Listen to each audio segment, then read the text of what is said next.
Hi guys, welcome to my channel. चलिए हम शुरू करते हैं अंडरग्राउंड केबल का कॉन्सेप्ट। तो अंडरग्राउंड केबल के लिए मैं एक अलग से प्लेलिस्ट बना दूंगा जहाँ पे underground cable A to Z पूरी तरह से हम कंप्लीट करेंगे। बट आपको हर क्लास के बाद अपना रिव्यू देना पड़ेगा कि आपको जो लेक्चर है वो कैसा लगा। तो चलिए स्टार्ट करते हैं अंडरग्राउंड केबल। पहला, अंडरग्राउंड केबल क्यों बोला जाता है। और हाँ, एक और बात, इसका जो पीडीएफ है जो मैं करवा रहा हूँ उसका पीडीएफ मैं अपने टेलीग्राम ग्रुप पे आपको ट्रांसफर कर दूंगा। तो चलिए, पहला पॉइंट, अंडरग्राउंड केबल को अंडरग्राउंड केबल क्यों बोला जाता है। तो ये आप सभी को पता है कि ये अंडरग्राउंड बिछाई जाती है, इसीलिए इसे अंडरग्राउंड केबल बोला जाता है। तो पहला पॉइंट लिखिएगा,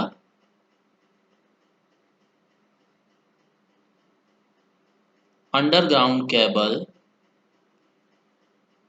are laid underground and used to transfer AC power. AC power को ट्रांसफर करने के लिए हम जो भी केबल को जमीन के अंदर से लेके जाते हैं उसे बोला जाता है अंडरग्राउंड केबल। अब इसमें क्या होता है कि जो कंडक्टर है वो इंसुलेटेड होता है। जैसे हम ओवरहेड ट्रांसमिशन लाइन के केस में देखते थे, तो देखिए, ओवरहेड ट्रांसमिशन लाइन के केस में क्या होता है,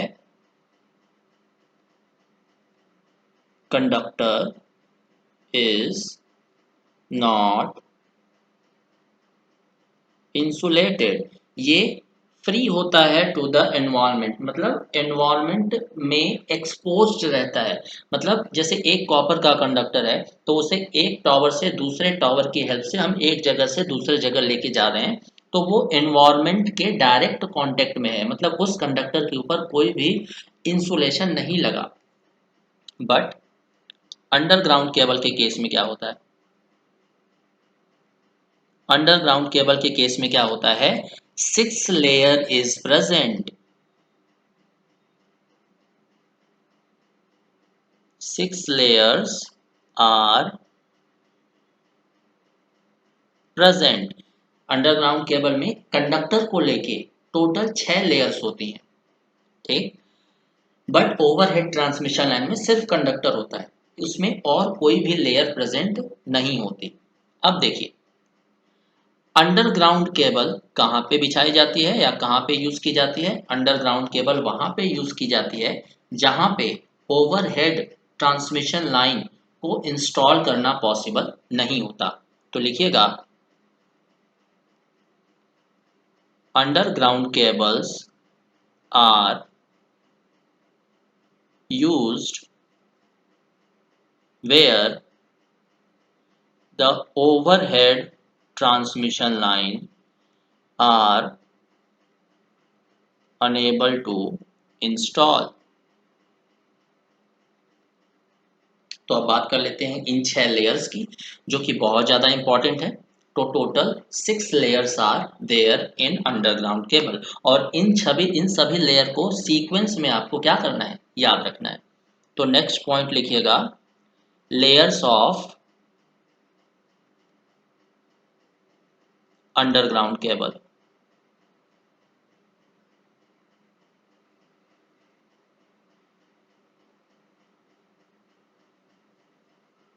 कितनी लेयर्स होती हैं अंडरग्राउंड केबल में। तो देखिए, पहली लेयर जो होती है वो होती है कंडक्टर। पहला लेयर तो कंडक्टर से ही स्टार्ट होगा। कंडक्टर के ऊपर क्या लगाएंगे, इंसुलेटर, जाहिर सी बात है, इंसुलेटर। तीसरी लेयर का नाम होता है, 1 सेकेंड, थर्ड लेयर का नाम होता है मेटेलिक सीथ।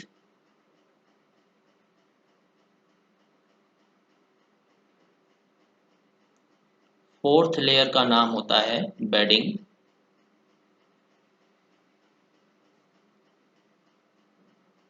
फिफ्थ लेयर का नाम होता है आर्मरिंग। सिक्स लेयर का नाम होता है सर्विंग। तो टोटल ये 6 लेयर्स यूज होती हैं और इसको सीक्वेंस में याद करना है। ऐसा नहीं है कि पहले हार्मनी आ गया बाद में कंडक्टर आ रहा है या उसके बाद मेटेलिक शीथ आ रही है। ये सारी चीज़ें एक सीक्वेंस में होती है जिस नंबर में मैंने ये लिखवाया हुआ है। तो आगे चलते हैं। दूसरा रीज़न है वाई सो मेनी लेयर्स, इतनी सारी लेयर्स का क्या काम है। अगला क्वेश्चन है वाई सो मेनी लेयर्स।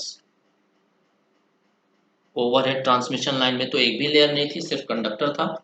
यहाँ पे इतनी सारी लेयर्स का क्या काम हो रहा है। तो देखिए, overhead transmission line open air में है और जो अंडरग्राउंड केबल है वो जमीन के अंदर है। तो ये सारी लेयर्स इसलिए लगाई जाती है ताकि फॉल्ट की पॉसिबिलिटी को कम किया जा सके, क्योंकि अंडरग्राउंड केबल में फॉल्ट आया तो क्या होगा, एक बार जमीन से निकालिए उस केबल को, फॉल्ट को सही करिए, फिर उसको जमीन में डालिए। तो ये बहुत ही हेक्टिक काम है, डिफिकल्ट काम है और टाइम कंज्यूमिंग काम है।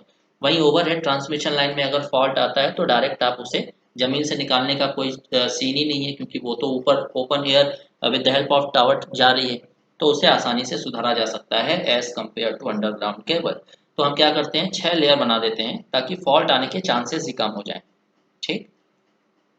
तो ये वाई सो मेनी लेयर्स का आई होप आपको जो रीज़न है वो पता चल गया होगा। अब बात करते हैं एक एक लेयर के बारे में, डिटेल डिस्कशन। तो सबसे पहले बात करते हैं कंडक्टर का। तो कंडक्टर के बारे में तो आप सभी जानते हो, नॉर्मल कंडक्टर आप यूज़ कर सकते हैं। जो यहाँ पे डिटेल एक्सप्लेनेशन आता है वो आता है इंसुलेटर से। तो कंडक्टर के ऊपर एक लेयर लगाते हैं इंसुलेशन की। तो चलिए हम शो कर देते हैं।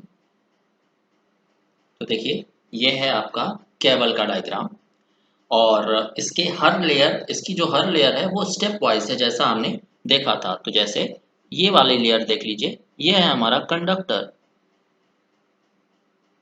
कंडक्टर के ऊपर हमने क्या लगाया है, कंडक्टर के ऊपर हमने लगाया है एक इंसुलेशन की लेयर। इंसुलेशन के ऊपर हमने क्या लगाया है, मेटेलिक शीथ।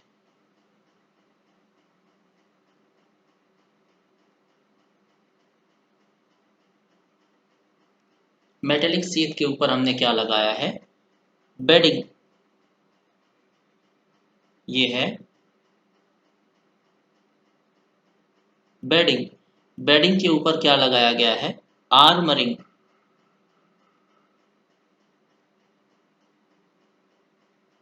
आर्मरिंग। और इन लास्ट जो सबसे आउटर मोस्ट लेयर है उसे क्या बोला जा रहा है, सर्विंग। सर्विंग। ठीक। तो ये टोटल 6 लेयर्स हैं। अब एक एक करके इनकी लेयर्स के बारे में जानते हैं। सबसे पहले देखते हैं क्या, इंसुलेशन। तो हेडिंग डाल लीजिएगा इंसुलेशन। तो देखिए, इंसुलेशन लगाना क्यों जरूरी है। किसी भी अंडरग्राउंड केबल में अगर हम इंसुलेशन नहीं लगाएंगे तो क्या होगा, what happens if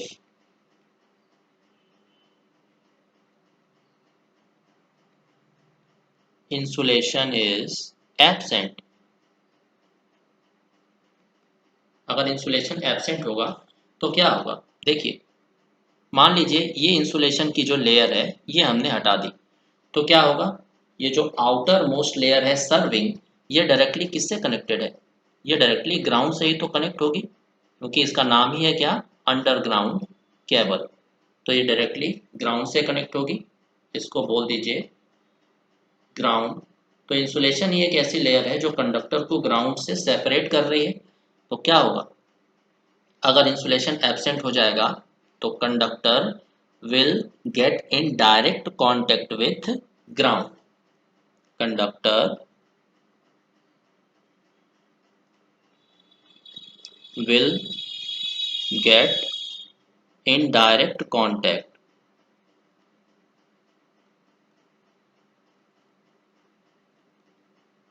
with ground। और कंडक्टर अगर डायरेक्ट कांटेक्ट में आ जाता है ग्राउंड के तो कौन सी कंडीशन होती है, फॉल्ट की कंडीशन। तो यहाँ पे आ जाएगा लाइन टू ग्राउंड फॉल्ट, और अगर लाइन टू ग्राउंड फॉल्ट आ रहा है तो सारी की सारी करंट लोड में ना जाके कहाँ जाने लग जाएगी, ग्राउंड में। As a result maximum current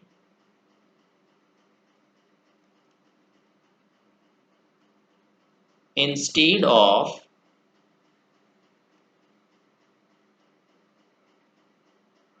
flowing to the load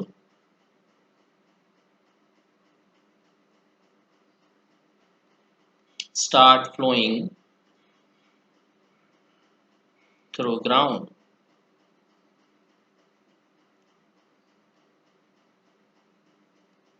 ये बात समझ में आ रही है?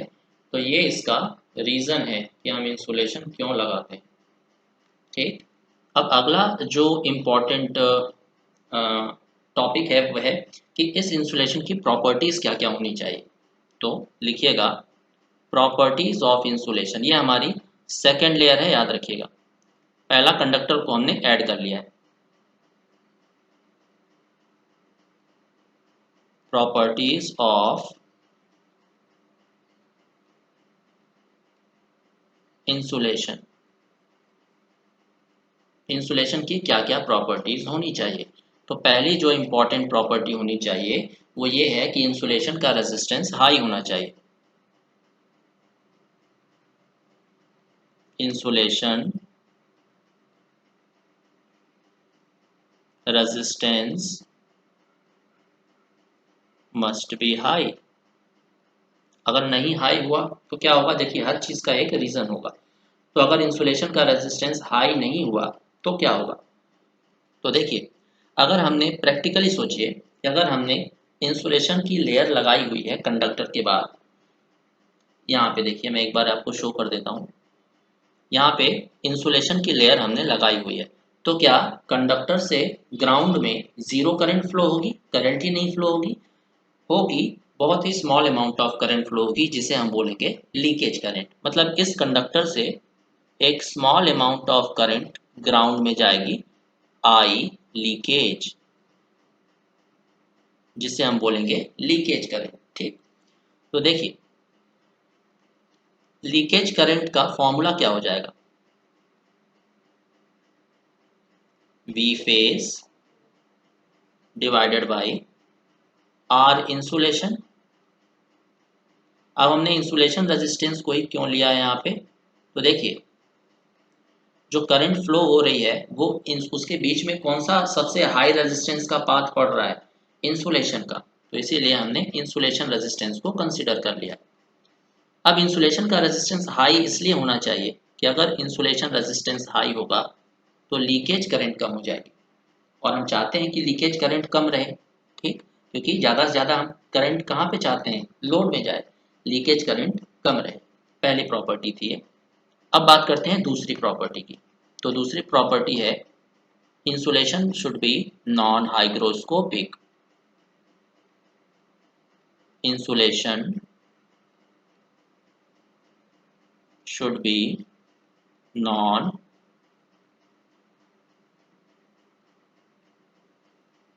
हाइग्रोस्कोपिक। अब ये नॉन हाइग्रोस्कोपिक का क्या मतलब होता है, तो नॉन हाइग्रोस्कोपिक का मतलब है कि it should not absorb moisture. अगर कोई भी एलिमेंट या मटेरियल हाइग्रोस्कोपिक है उसका मतलब क्या है कि उसमें मॉइस्चर को एब्जॉर्ब करने की कैपेबिलिटी बहुत ज़्यादा है। और नॉन हाइग्रोस्कोपिक का क्या मतलब है, it should not absorb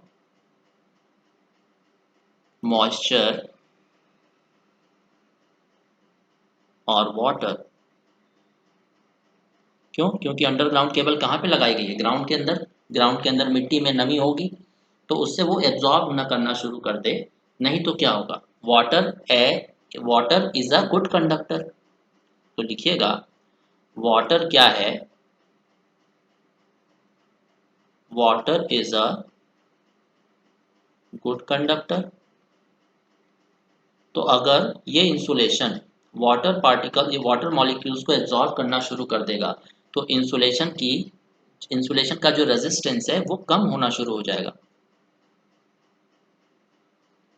are insulation कम होना शुरू हो जाएगा, जिसकी वजह से लीकेज करंट इंक्रीज होना शुरू हो जाएगी। इसीलिए हम क्या चाहते हैं कि जो इंसुलेशन है वो नॉन हाइग्रोस्कोपिक हो, मतलब वाटर एब्जॉर्ब या मॉइस्चर एब्जॉर्ब ना करे। दूसरी प्रॉपर्टी थी। थर्ड प्रॉपर्टी पे चलते हैं। थर्ड प्रॉपर्टी लिखिएगा। थर्ड प्रॉपर्टी होनी चाहिए कि the insulation must be free from impurity. The insulation must be free from, one second, free from impurity. Impurity से ये फ्री होना चाहिए। अब इम्प्योरिटी पे हम इतना फोकस क्यों कर रहे हैं? क्योंकि देखिए, इम्प्योरिटी क्या करता है, किसी भी मटेरियल को और ज़्यादा कंडक्टिव बना देता है। Because impurity makes the material more conductive। कैसे? आपने देखा होगा एक्सट्रिंसिक सेमीकंडक्टर। एक्सट्रिंसिक सेमीकंडक्टर एक प्योर फॉर्म ऑफ सेमीकंडक्टर होता है, जो कि अच्छा कंडक्टर नहीं होता। उसे अच्छे कंडक्टर में कन्वर्ट करने के लिए हम क्या करते हैं, उसमें इम्प्योरिटी ऐड करते हैं, यानी कि जिसे आप डोपिंग बोलते हैं। तो ये इम्प्योरिटी क्या करती है, उस इंट्रिंसिक सेमीकंडक्टर को एक्सट्रिंसिक सेमीकंडक्टर में चेंज कर देती है, जिससे उसकी कंडक्टिविटी बढ़ जाती है। तो यहाँ पे तो इंसुलेशन के केस में तो अनडिजायरेबल हो जाएगा, इसीलिए हम इम्प्योरिटी फ्री इंसुलेशन चाहते हैं। Fourth property, chemically inactive. The insulation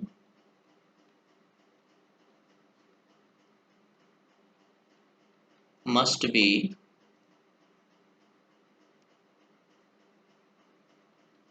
chemically inactive। Chemically inactive का क्या मतलब है कि ये सॉइल में जो भी केमिकल प्रेजेंट है उनके साथ रिएक्ट ना करे। Means it should not react with the chemicals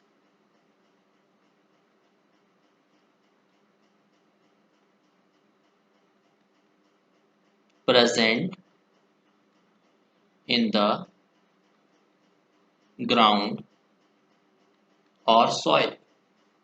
ठीक, इसका मतलब क्या है कि अगर जो इंसुलेटिंग मटेरियल हमने यूज किया है वो मिट्टी में जो भी केमिकल्स हैं उनके साथ रिएक्ट कर जाता है, तो वो केमिकल इस इंसुलेशन की क्वालिटी को खराब कर सकता है। इसीलिए ये केमिकली इनएक्टिव होना चाहिए। फोर्थ प्रॉपर्टी हो गई। अब फिफ्थ को देखते हैं। Dielectric strength of insulation should be high.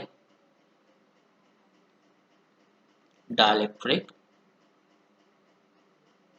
Strength of insulation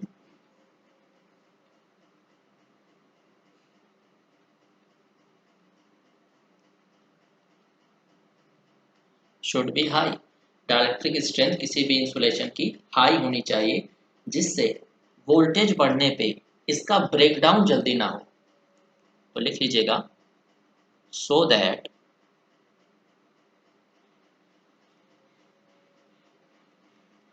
the insulation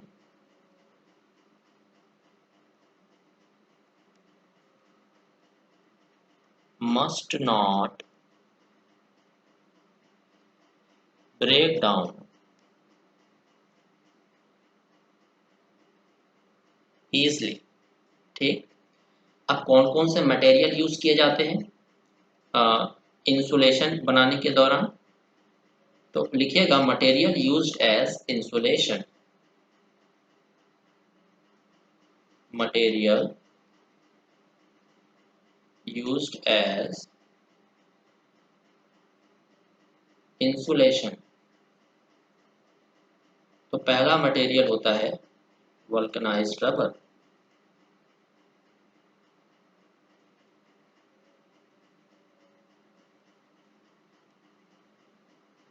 दूसरा मटेरियल होता है पॉलीविनाइल क्लोराइड, जिसे हम पीवीसी के नाम से भी जानते हैं। तीसरा मटेरियल होता है cross linked polyethene. Cross linked polyethene. Fourth क्या होता है? Impregnated paper. Impregnated paper. Impregnated paper एक नॉर्मल टाइप का पेपर होता है जो कॉटन और कई सारी चीज़ों से बनाया जाता है। वो नॉर्मल पेपर होता है। फिर जब हम उसको ट्रांसफॉर्मर ऑयल में एक बार डुबा देते हैं, डिप कर देते हैं, तो ये किस में कन्वर्ट हो जाता है? इम्प्रिग्नेटेड पेपर में। तो ये था हमारी पहली layer, that is insulation. Second layer के बारे में देखते हैं। सेकेंड लेयर हमारी क्या है? Metallic sheath. तो नेक्स्ट पेज ऐड करते हैं। सेकेंड लेयर है हमारी मेटेलिक सीट। तो मेटेलिक सीट हम क्यों लगाते हैं? मेटेलिक सीट लगाई जाती है ताकि इंसुलेशन में कोई मॉइस्चर एंटर ना करे। Metallic sheath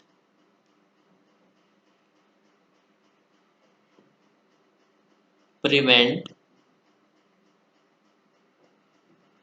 the ingress of moisture ingress of moisture to the insulation। अब अगला क्वेश्चन ये आता है कि इसे मेटेलिक क्यों बोला जाता है? हम इसे सीथ भी तो बोल सकते थे। Why metallic?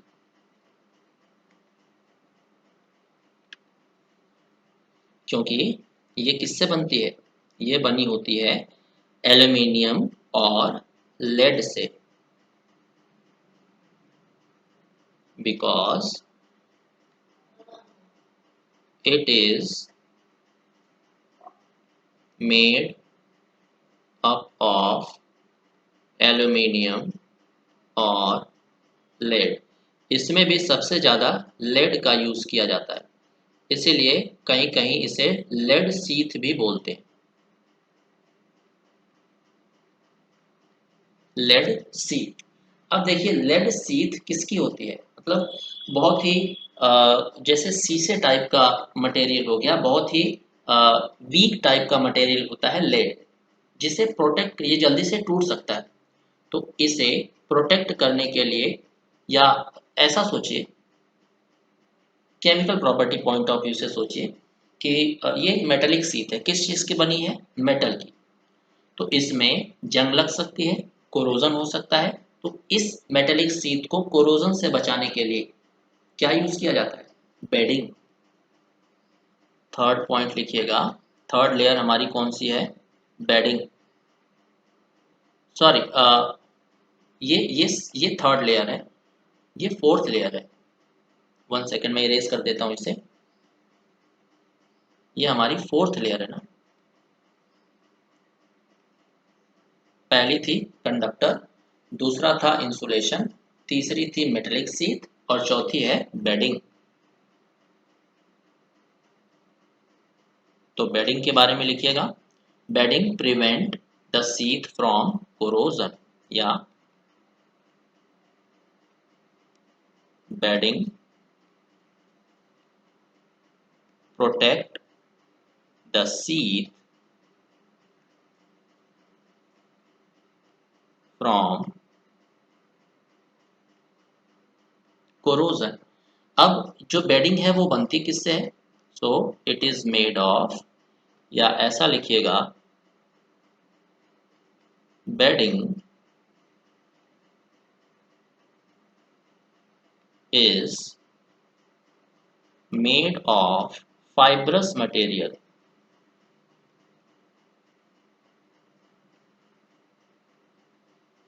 फाइब्रस मटेरियल मतलब ऐसे मटेरियल जो किसी फाइबर के बने होते हैं, फाइबर के बने होते हैं, जैसे फॉर एग्जांपल कॉटन हो गया, जूट हो गया, एक्सेट्रा। ठीक।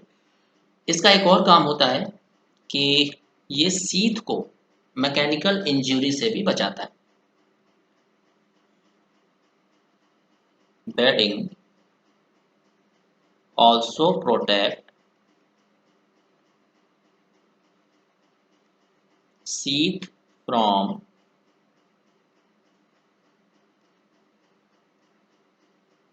मैकेनिकल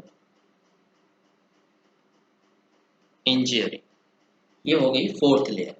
अब बात करते हैं फिफ्थ लेयर की। फिफ्थ लेयर होता है आर्मरिंग। तो फिफ्थ लेयर लिखिएगा, ये होती है आर्मरिंग। आर्मर समझ रहे हो आप? आर्मर, आर्मर से क्या मतलब है? It protect the whole cable from mechanical injury. It protects whole cable from mechanical injury। अब ये मैकेनिकल इंजरी कब कब हो सकती है किसी केबल में?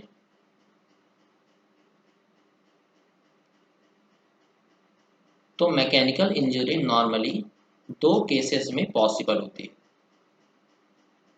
तो यहाँ पे लिख लीजिएगा, mechanical injury is possible during. पहला होता है ट्रांसपोर्टेशन के दौरान,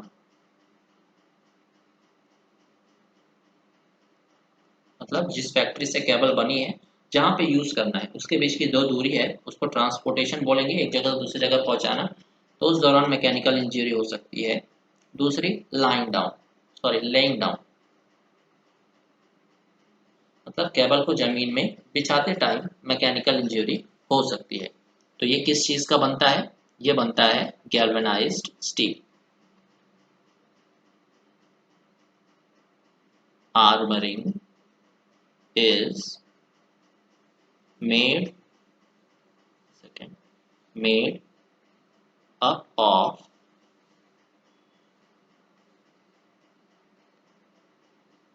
galvanized steel। ठीक। और लास्ट लेयर जो है, लास्ट लेयर बनी होती है, मतलब उसका नाम है सर्विंग। सर्विंग होता है outer most layer of the cable. It is the outer most layer of the cable. ठीक। इसका काम क्या होता है? ये आर्मरिंग को, आर्मरिंग किससे बना है? Galvanised steel. तो in case,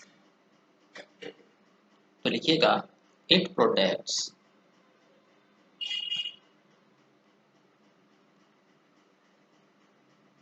the armouring from atmospheric condition. Atmospheric condition यानी जैसे केमिकल अटैक हो गया, या फिर वाटर का इंग्रेस हो गया, कोरोजन हो गया, इन सारी चीज़ों से आर्मरिंग को प्रोटेक्ट करता है। और आर्मरिंग क्या करता है? होल केबल को प्रोटेक्ट करता है, इसीलिए सर्विंग को आउटर मोस्ट पार्ट बोला जाता है। अब बात कर लेते हैं क्लासिफिकेशन ऑफ केबल की। तो नेक्स्ट हेडिंग डालिएगा, क्लासिफिकेशन ऑफ केबल।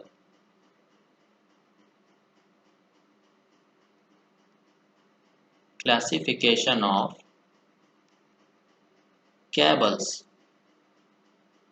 तो पहला क्लासिफिकेशन, मतलब पहला टाइप जो है केबल का, वो है लो वोल्टेज केबल।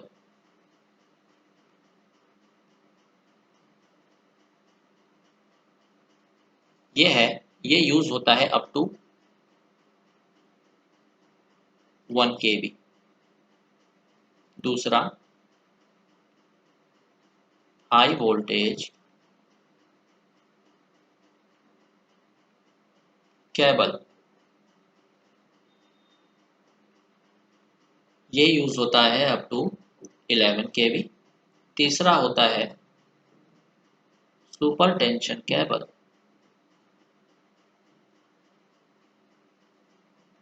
ये यूज होता है अप टू 33 kb। चौथा एक्स्ट्रा हाई टेंशन केबल,